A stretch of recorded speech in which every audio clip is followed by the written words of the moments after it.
Farewell to Manzanar, Chapter 19, Re-Entry. A few days before we left Manzanar, Papa decided that since we had to go, we might as well leave in style and by our own volition. He broke free of the lethargy that had nailed him to our steps for months. He grabbed his Bismarck walking stick and took off, almost at a run, heading for Lone Pine to buy himself a car. Mama tried to talk him out of this. Traveling by bus made much more sense, she said. It was faster, and we'd be there in a day. He snorted with disdain at her advice. Before the war, he had always preferred offbeat, unpredictable cars that no one else of his acquaintance would be likely to own. For a couple of years, he drove a long six-cylinder Chrysler that got about 9 miles to the gallon. In the early 30s, he drove a Terraplane. Late that afternoon, he came back from Lone Pine in a midnight blue Nash sedan, fondling the short, stubby gear shift that projected from its dashboard. The gear shift was what attracted him, and it was one of the few parts of that car to reach Southern California unscathed. To get all 9 of us, plus our clothes and the odds and ends of furniture we'd accumulated from Owens Valley, 225 miles south to Long Beach, Papa had to make the trip 3 times. He pushed the car so hard it broke down about every 100 miles or so. In all, it took 4 days.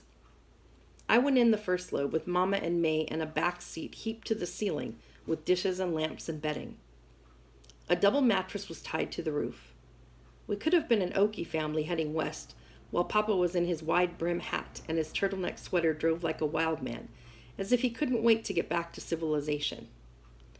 I didn't understand this after all the stories we heard. Each time the car collapsed, I prayed we might be stranded there indefinitely, but he would leap out cursing and bully it into motion again, fix the tire, replace the fan belt, kick the radiator, whatever was required.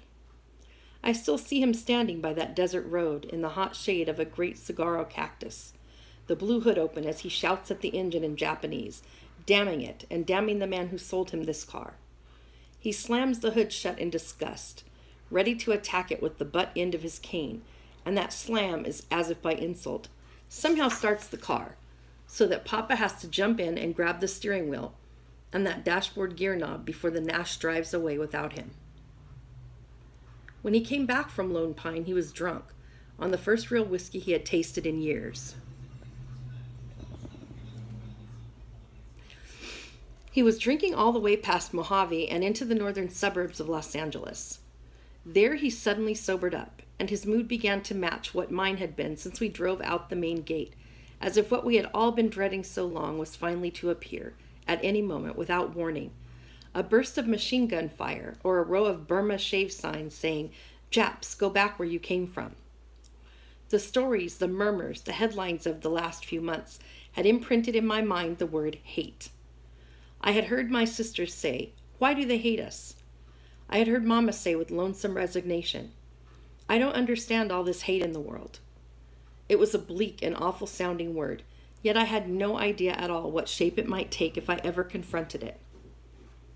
I saw it as a dark, amorphous cloud that would descend from above and enclose us forever. As we entered Los Angeles, I sat huddled in the back seat, silent, fearing any word I uttered might bring it to life. But there was no sign of it anywhere, in fact, no response to us at all, as we drove down the palm-lined boulevards, past the busy rows of shops and markets, the lawns and driveways of quiet residential streets. Leaving in 1942, no one had any idea what to expect, since no one knew what awaited us. We had been underprepared, and that just deepened the shock of what we found. Now the situation was reversed. In our isolated world, we had overprepared for shows of abuse. If anything, what greeted us now was indifference. Indeed, if the movements of this city were an indication, the very existence of Manzanar and all it had stood for might be in doubt. The land we drove away from 3.5 years earlier had not altered a bit. Here we were, like fleeing refugees, trekking in from some ruined zone of war. And yet on our 6-hour drive south, we seemed to have passed through a time machine. As if in March of 1942, one had lifted his foot to take a step, had set it down in October of 1945, and was expected to just keep on walking, with all intervening time erased. In the months to come, because one did have to keep on walking, One desperately wanted to believe nothing had changed during those years of suspended animation. But of course, as we soon discovered, everything had. Our most immediate problem was where to live. What Papa had read in the papers was true. Housing was short and getting shorter. During 1944, over 1 million people had moved into California from the South and Midwest. But due to wartime priorities, very little new housing had been developed. Now 60,000 Japanese Americans were returning to their former communities on the West Coast and being put into trailer camps, Quonset huts, back rooms of private homes, church social halls, anywhere they could fit. We were luckier than many. The American Friends Service, the same people who had helped us after the eviction from Terminal Island, helped us rent and move into an apartment in Cabrillo Homes, a housing project in West Long Beach, built by the government for shipyard and defense plant workers. At the time, it seemed to be a big step up in the world. There would be no more standing in chow lines. Now Mama had a stove to cook on. We had 3 bedrooms, and we had an inside toilet. As soon as the front door was closed, Papa went in and flushed it, and when it worked, we all hooted with delight.